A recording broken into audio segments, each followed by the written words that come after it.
자, 오늘의 시사평론, 대한민국의 시사 레이더 리엘 파트너스의 이승기 변호사 연결돼 있습니다. 자, 이승기 변호사님 안녕하세요. 예, 안녕하세요. 예. 자, 오늘 첫 번째 이슈 전해주시죠. 예, 오늘 첫 번째 이슈는 강제동원 피해 손배 소송 또 기각입니다. 예. 자, 일제 강점기 강제 동원 피해자 유족들이 일본 전범 기업인 현 일본 제철을 상대로 낸 그 손해배상 청구 소송에서 또다시 패소를 했다는 소식인데요. 자, 먼저 이 사건 간단히 정리 좀 해주십시오.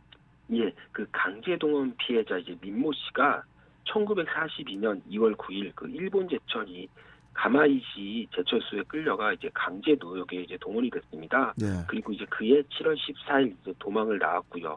이후 이 민 씨가 1989년 사망했고요. 유족들, 그러니까 이 자녀들이 숨진 민 씨를 대신해 2019년 4월 이 일본 제철을 상대로 이 손해배상 소송을 제기를 했습니다. 네. 그런데 우리 법원 이번에 판결이 나왔는데요. 이 소멸시효가 완성됐다라고 해서 원고 청구 패소, 그러니까 유족 측 청구를 기각하고 일본 제철 측에 이제 손을 들어준 겁니다. 그런데 이 소멸시효라는 게 우리가 이제 권리 위에 잠자는 자는 보호하지 않는다라는 건데요. 일정 기간 동안 이 권리를 행사하지 않으면 권리 자체가 사라진다. 그런 제도입니다. 예. 그래서 손해배상 청구 소송은 손해 혹은 가해자를 안 날로부터 3년, 피해가 발생한 날로부터 10년이 지나면 이제 소멸시효가 완성이 되는 겁니다. 자, 이미 그 1942년에 발생한 일이면 이미 피해 발생일부터 수십 년이 넘었다고 볼 수 있는 건데 이제야 소송이 제기가 된 게 이게 이제 바로 한일 청구권 협정 때문 아니었나요? 예, 맞습니다. 1965년 한일 양국 정부는 이 한일 청구권 협정을 맺어서 일제 강점기 하에 이제 피해 변제를 이제 국가 대 국가 차원으로 정리를 하고요. 네. 국민 개개인의 민사소송은 이제 불가하도록 그렇게 규정을 했습니다. 네.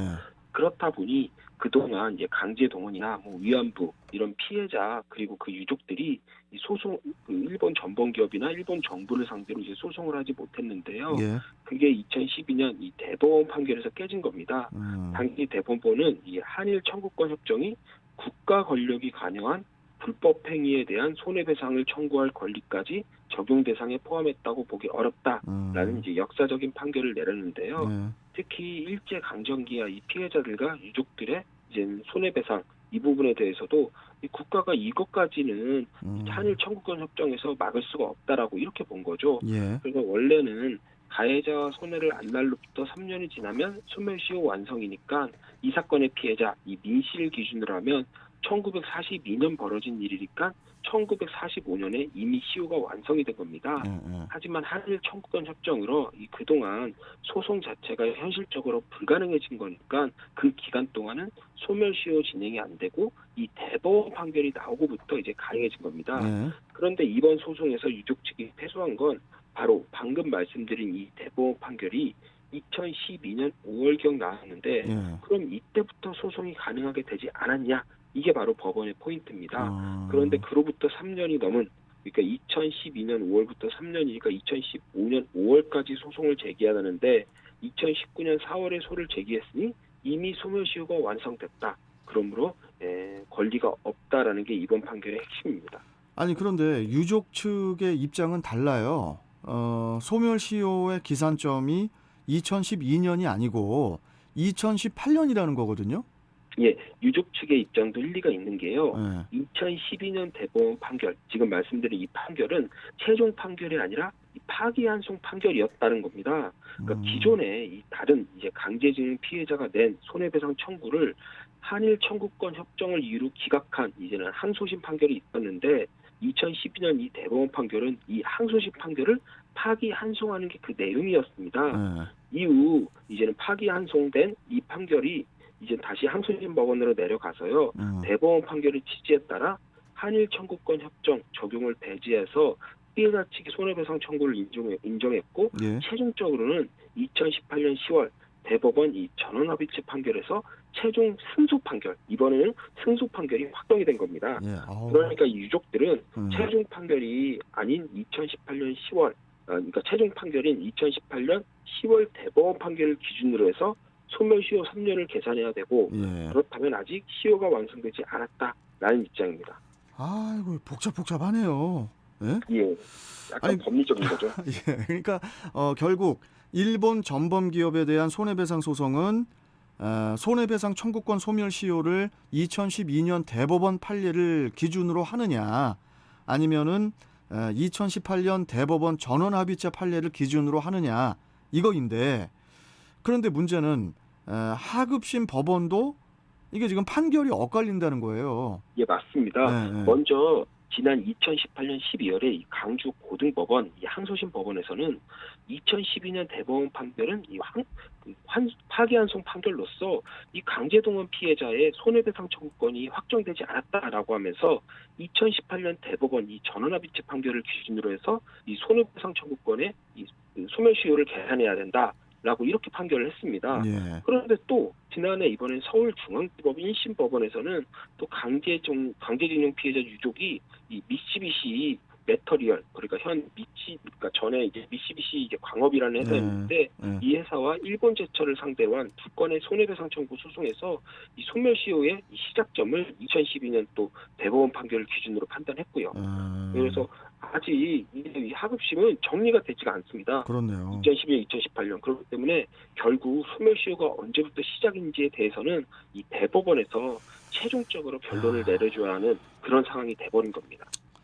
자, 여하튼 이 강제징용으로 씻을 수 없는 상처를 입은 피해자, 그런 피해자는 존재를 하는데 소멸시효가 언제부터 시작이냐고 해서 이를 인정하지 않는 것도 뭐 어떻게 보면 원칙적으로 또 어떻게 보면 또 머리로는 이해가 되지만은 또 마음으로는 잘 받아들여지지가 않거든요. 그렇죠. 예. 좀 대법원이 어떤 판결을 내릴지 좀 지켜봐야 될 것 같습니다. 자, 두 번째 이슈 전해주시죠. 예, 다음 이슈는 확진자 격리자조 대선 투표 가능입니다. 네. 자, 최근에 코로나 확진자가 하루 3-4만 명대를 기록을 하면서 다음 달 9일 치러지는 대선에도 이제 비상이 걸렸는데요. 특히 뭐 당연한 이야기겠지만은 확진자들, 특히 중증의 자가격리자들도 투표를 해야 할 텐데 과연 현실적으로 어떻게 투표를 하게 해줘야 하는지 이게 문제였지 않습니까? 예, 이번 대선에서 이 사전 투표는 3월 4일과 5일 이렇게 이틀간 진행되고요. 본선거일은 3월 9일입니다. 그런데 우리 선거법상 이 사전 투표가 끝난 다음 날인 그 6일부터 이 본선거일인 3월 9일 사이에 이 삭진되는 경우, 이럴 때는 이 자가격리를 해야 하기 때문에 사실상 이제 투표를 할 방법이 없다는 게 문제인데요. 먼저 이제 우편 투표의 경우에는 이미 지난 9일부터 오는 13일까지 5일간 신청을 받아 이 신청자에 한해 인정을 해주니까 아예 아예 그 사이에 확진되는 분들은 이제 해당이 없고요. 또 생활치료센터 안에 있는 투표소도 이 사전 투표 이후 철거되는 데다가 또 코로나 전파 가능성 때문에 외출도 할 수가 없습니다. 그리고 일주일 정도의 또 격리 기간을 감안하면 뭐 실질적으로 3월 3일 이후 확진 판정을 받는 이 재택 치료자들도 투표가 어려운 게 사실이고요. 예.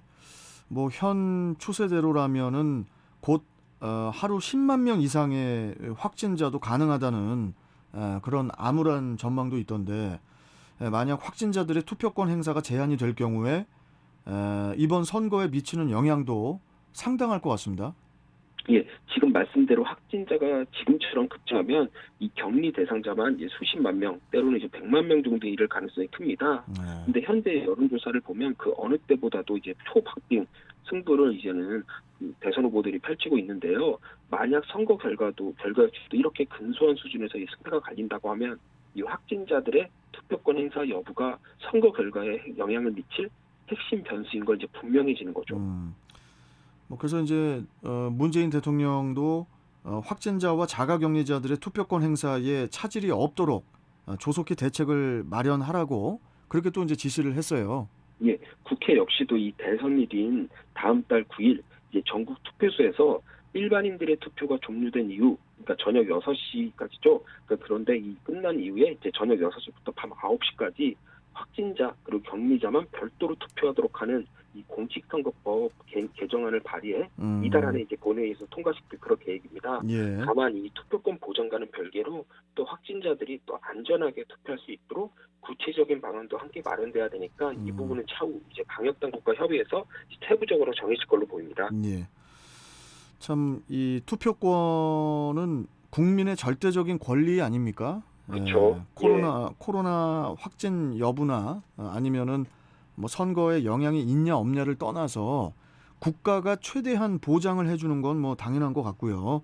앞으로 대선까지 26일 정도 남은 것 같은데 소중한 한 표 반드시 행사하시길 바랍니다. 자, 여기까지 오늘 말씀 듣겠습니다, 변호사님. 고맙습니다. 예, 감사합니다. 자, 시사평론가 리엘 파트너스의 이승기 변호사와 함께 했습니다.